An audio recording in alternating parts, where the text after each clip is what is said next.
Today, we're going to talk about something that fundamentally changes how we see stroke. We tend to think of it as this single dramatic event, the end of a story. But what if it's not the end? What if it's actually the starting line? Let's get into why shifting that perspective is so incredibly important. So, on one hand, you have this common myth. A stroke is a one-and-done crisis, and you've got maybe 6 months to recover, and that's it. But the reality? Well, the science tells a totally different story. A stroke is the beginning of a chronic disease, and recovery is a process that can and should last a lifetime. And this isn't just a simple disagreement. It's a conflict that literally shapes millions of lives. Okay, so here's our game plan. First, we're going to tackle that big misconception head-on. Then, we'll look at the long shadow a stroke really casts. We'll explore how our entire healthcare system is built on this shaky foundation, figure out the true cost of not doing anything, and finally, we'll look at a whole new and much more hopeful way to think about recovery. All right, let's dive into this misconception because it's a big one. The idea that stroke recovery has some kind of expiration date is not just wrong, it's actually dangerous. And worse, it's baked into the very systems that are supposed to be helping people heal. And here's where it gets really strange. Get this. The Centers for Medicare and Medicaid Services, the U.S. government's own agency, officially classifies a stroke as a chronic condition. That means it needs ongoing care, right? And yet, all the actual care, all the intensive therapy and support, is crammed into the first 2 or 3 months. After that, for so many people, it's like the support system just vanishes. So that brings us to the long shadow of stroke. Because a stroke isn't really an endpoint. It's more like a trigger. It's the start of a whole cascade of health challenges that can play out over a person's entire life. This quote from the research just nails it. Stroke is disease causative and disease accelerative. What does that mean? It means a stroke doesn't just happen, it makes other things happen. It can cause brand new diseases, and it can hit the gas pedal on ones that are already there. Check this out. Obstructive sleep apnea, or OSA. After a stroke, the number of people who have it jumps to over 70%. That is a massive, massive number. And what's really wild is that most survivors are never even tested for it. So, why should we care so much about that 70% figure?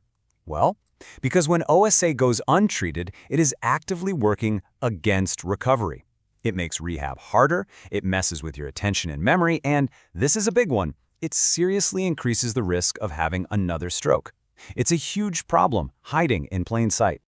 And it doesn't stop there. Stroke is a huge accelerant for dementia. Just look at these numbers. About 10% of patients have dementia before their first stroke. After that one stroke, another 10% develop it. And after a second one, the number jumps by more than a third. It's like a fast-forward button for cognitive decline. And honestly, the list just keeps going. Post-stroke depression, that affects about a quarter of survivors. The risk of having a second stroke is 30% within just 5 years. This crushing fatigue can hit up to half of all survivors. And aphasia, the loss of language, impacts almost a third. So, you see, calling the stroke a single event, it just doesn't capture the reality at all. Okay, so if the science is so crystal clear that a stroke is a chronic disease, why in the world don't we treat it that way? Well, the answer is kind of frustrating. It's because our entire system is built on that old 6-month recovery myth. Let's see how that actually plays out. Just look at the money. These are the Medicare payment guidelines. For the first 60 days of inpatient rehab, things are covered. But then look at what happens. At day 61, the patient suddenly has to start paying hundreds of dollars a day. It's a system with a deadline literally written into the financial code.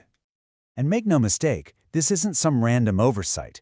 As the researchers point out, these financial limits are directly tied to the incorrect assumption that recovery just stops.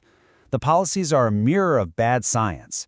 The money stops flowing because the system believes the potential for recovery has stopped too. And this broken system, it doesn't just fail patients. It comes with an absolutely staggering cost. The price of doing nothing, of cutting off care based on a calendar, is paid by every single one of us, by individuals, by families, and by society as a whole. Let's just talk numbers for a second. In the United States, the average lifetime cost of a single stroke, we're talking everything from the initial hospital stay to rehab and follow-up, is over $140,000 per person. Now let's zoom out to Europe. The cost of lost productivity, so people who can't work anymore or who die too early from a stroke, is a whopping 12 billion euros every single year.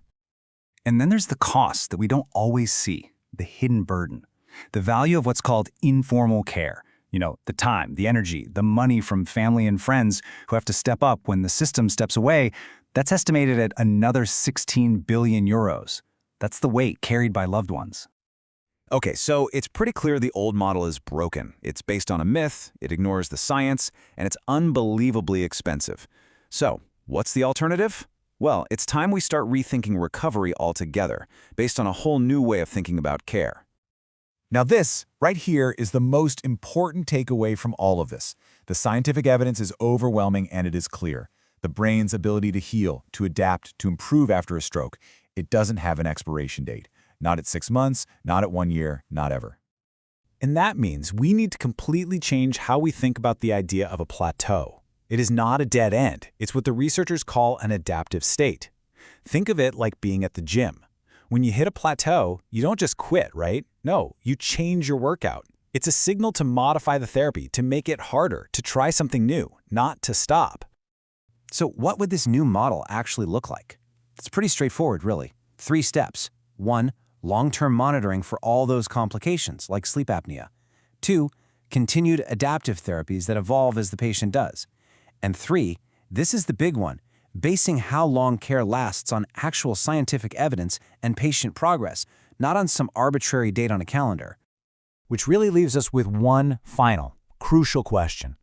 All the evidence, all the science tells us that recovery from a stroke is a journey, a lifelong process with potential for improvement at any time. So, if recovery is a journey, why does our entire system still treat it like a deadline?